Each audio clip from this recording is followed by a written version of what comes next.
ناظرین السلام علیکم ورحمۃ اللہ تعالی وبرکاتہ۔ اعوذ باللہ من الشیطان الرجیم، بسم اللہ الرحمن الرحیم۔ دوستو، آج ہم بات کریں گے نفلی روزہ کے تعلق سے۔ روزہ ایک بہترین عبادت ہے، قرب الہی کا بہترین ذریعہ ہے، اس سے تقوی حاصل ہوتا ہے۔ یہی وجہ ہے کہ تاریخ انسانیت کے ہر دور میں روزہ پایا گیا، جیسے کہ قرآن کریم سے واضح بھی ہے کہ اے ایمان والو، تم پر روزہ فرض کیے گئے جیسے تم سے پہلے لوگوں پر فرض کیے گئے، تاکہ تم متقی اور پرہیزگار بن جاؤ۔ خدا کا قرب حاصل کرنے کے لیے بطور نفل زیادہ سے زیادہ روزہ رکھنا نبی کریم علیہ الصلاۃ والتسلیم، صحابہ کرام رضوان اللہ تعالی علیہم اجمعین اور اولیاء کرام و صالحین کا طریقہ رہا ہے۔ رمضان شریف کے بعد 11 مہینے جب چاہے روزہ رکھ سکتے ہیں۔ عید اور بقرعید کے 2 دن اور بقرعید کے بعد 3 دن، جسے ایام تشریق کہتے ہیں، 11، 12، 13 ذی الحجہ تک۔ یہ 5 دن اللہ کی طرف سے مسلمانوں کو مسرت و خوشی کے اظہار میں کھانے پینے کے لیے مخصوص کیے گئے ہیں۔ گویا یہ اللہ کی طرف سے بندوں کی دعوت کے دن ہے۔ ان دنوں کا روزہ رکھنا خدا کی دعوت قبول کرنے سے انکار کرنا ہے، لہٰذا ان 5 دنوں کے روزے ناجائز کر دیے گئے۔ ان دنوں کے علاوہ جب چاہو نفلی روزے رکھو، جہنم کی آگ سے آزادی کی ضمانت نبی کریم علیہ الصلاۃ والتسلیم سے حاصل کر لو۔ لیکن یاد رکھو، کسی نفلی عبادت میں اتنی زیادتی کی اجازت نہیں کہ جس سے بیوی، بچوں اور دوسرے حق والوں کی حق تلفی ہو، یا دنیا کی دوسری ذمہ داریاں پوری نہ ہو سکیں، جیسا کہ حضور علیہ السلام کے ارشاد سے واضح ہوتا ہے۔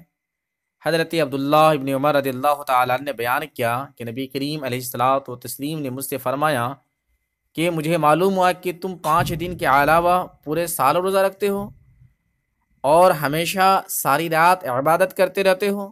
میں نے عرض کیا یا رسول اللہ صلی اللہ تعالیٰ علیہ وسلم، ایسا ہی ہے۔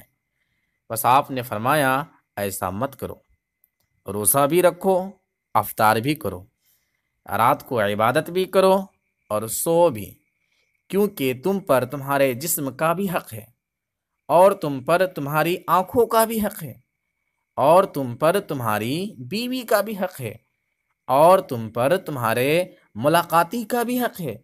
جس نے عمر بھر روزے رکھے اس نے روزے رکھے ہی نہیں، ہر مہینے 3 روزے رکھے اور ہر مہینہ ایک قرآن ختم کرو۔ میں نے عرض کیا میں اس سے زیادہ کی طاقت رکھتا ہوں یا رسول اللہ۔ فرمایا تو تم میں بہترین روزہ یعنی صوم داؤد رکھو، 1 روزہ رکھو اور 1 دن افطار کرو، 7 رات میں 1 قرآن ختم کرو، اس سے زیادہ نہ کرو۔ حدیث سے واضح ہو گیا کہ نفلی عبادت میں اتنی ذاتی جائز نہیں کہ حق والوں کی حق تلفی ہو اور ذمہ داریاں پوری نہ ہو سکیں۔ ہاں، تمام حقوق کی ادائیگی اور ذمہ داریاں پوری کرنے کے ساتھ جتنی چاہو نفلی عبادت کرو۔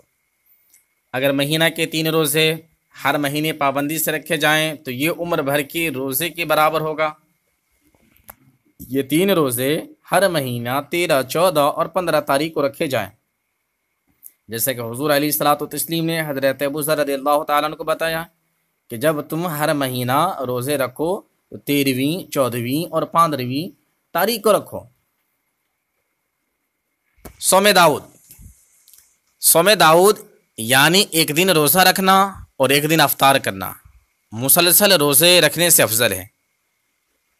ایک تو اس لیے کہ اس طرح حقوق کی ادائیگی بھی ہوتی رہتی ہے اور عبادت بھی، دوسرے اس لیے کہ جو شخص مسلسل روزے رکھتا ہے اس کی عادت ہو جاتی ہے، پھر اسے روزے میں بھوک پیاس کی کوئی تکلیف نہیں ہوتی۔ حالانکہ روزہ کا ثواب تو اس تکلیف کے احساس سے ہی ملتا ہے۔ اکثر اولیاء کرام اور صالحین اسی طرح روزہ رکھتے ہیں۔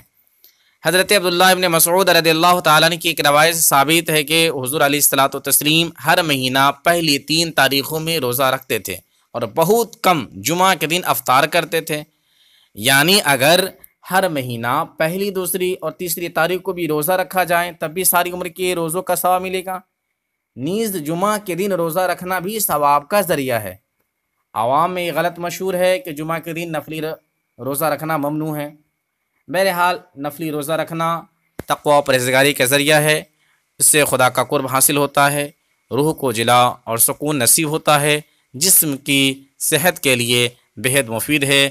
اللہ تعالی عمل کی توفیق دے اور قبول کرے، آمین۔ وصلی اللہ تعالی علی خیر خلقہ محمد وآلہ وصحبہ اجمعین۔